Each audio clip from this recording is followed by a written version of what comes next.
Hi, everybody.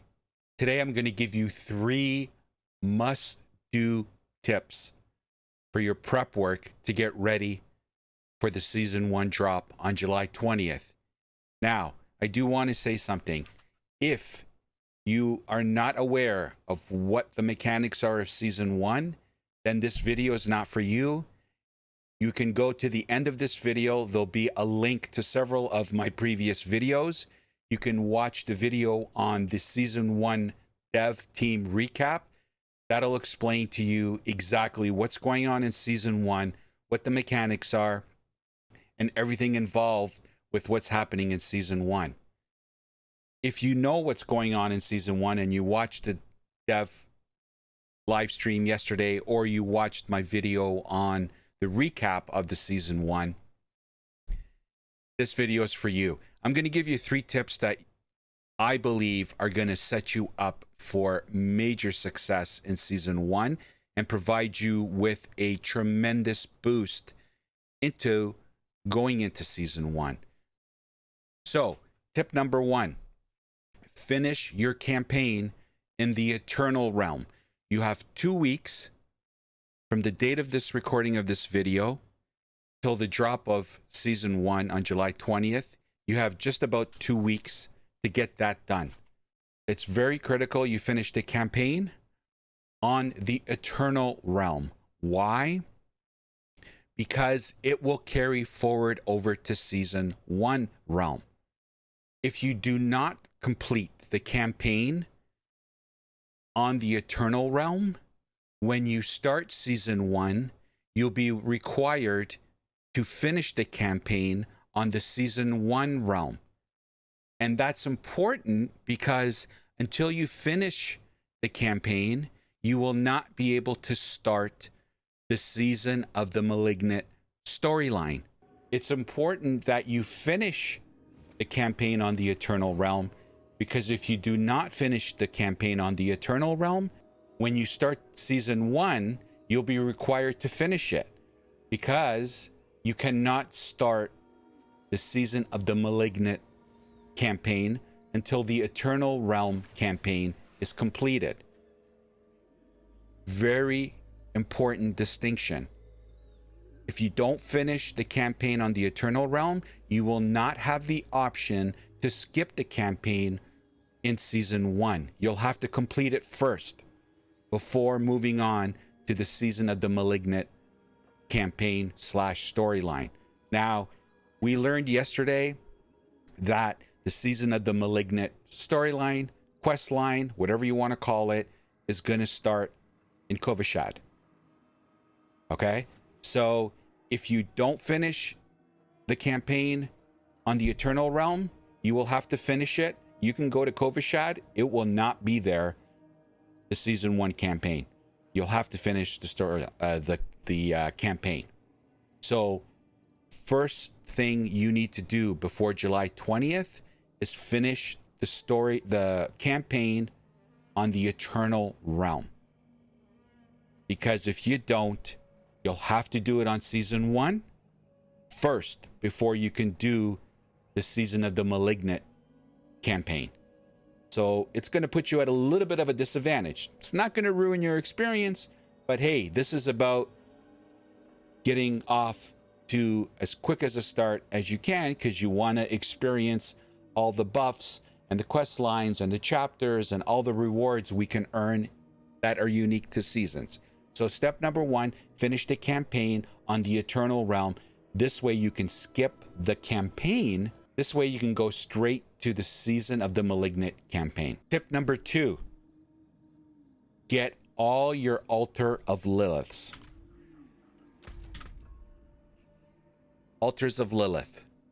I'm currently doing that as we speak. I've finished the campaign. I've reached level 100 on the Eternal Realm. So I'm going to spend the next 2 weeks getting the remaining altars of Lilith that I haven't discovered yet. Why do you want to do this in preparation for Season 1? Again, the renown attached to the altars of Lilith will carry over to Season 1.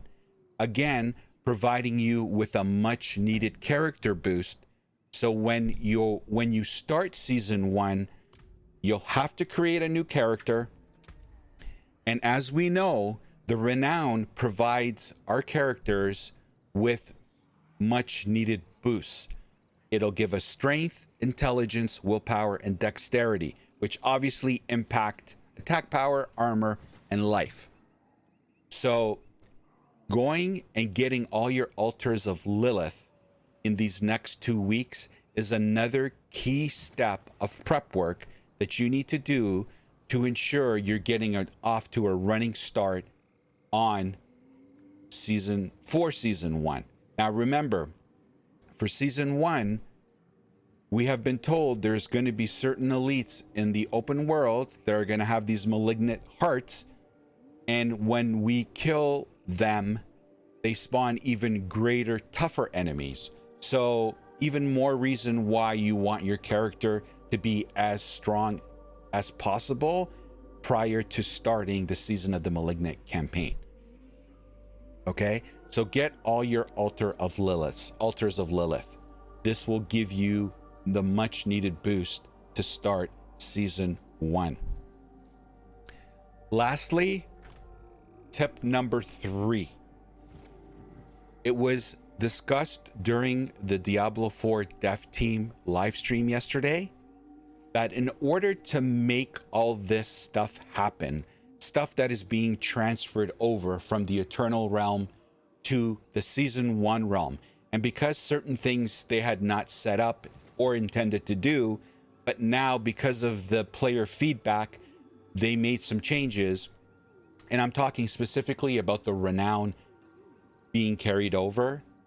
They have asked, and they went out of their way during the dev live stream to say that during July 18th and July 20th, they want us to at least log into our character that has the greatest amount of renown. This way, by us doing that, that'll ensure that when we start a new character on season 1, it will have the greatest renown that we've earned, and it'll be recognized on that new character that we create in season 1. Okay, I hope that makes sense. But the only thing you need to know as far as my third tip, just make sure between July 18th and prior to the drop on July 20th, you log on to your character that has the most renown on it. This way, your season 1 new character will have that renown. Not all of it, just the renown that I spoke about earlier. Okay, there you have it, folks. Those are my 3 these are must-dos for the players that want to get off to a head start for season 1. Number 1, finish the campaign on the Eternal Realm if you haven't already. If you haven't, spend the next 2 weeks getting it done. This way, when season 1 starts, you can skip the campaign and go straight to the Season of the Malignant campaign and experience everything that's coming on season 1 realm. Okay, number 2, get all your altars of Lilith on the Eternal Realm. Why? Because the renown from that will transfer to your new season 1 character, giving you that much needed boost in power. And number 3, between July 18th and July 20th, log in to one of your characters on the Eternal Realm that has the greatest amount of renown to it. Okay, this way your season 1 character, the new one that you're going to have to create, will have the renown from that experience, giving you the much needed boost.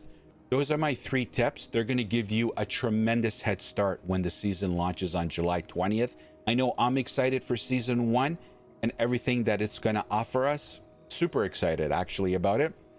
Now I finished the campaign. I just need to do my altars of Lilith, and on July 18th I'm going to log into my rogue, which has the greatest amount of renown, is also a level 100. So do those 3 things, spend the next 2 weeks focusing on those 3 things, and your success in season 1 is going to get a major boost before you even swing a sword or cast a spell. Thanks for watching, everybody. I really appreciate it. I hope to see you in Sanctuary in Season 1. Catch you next time.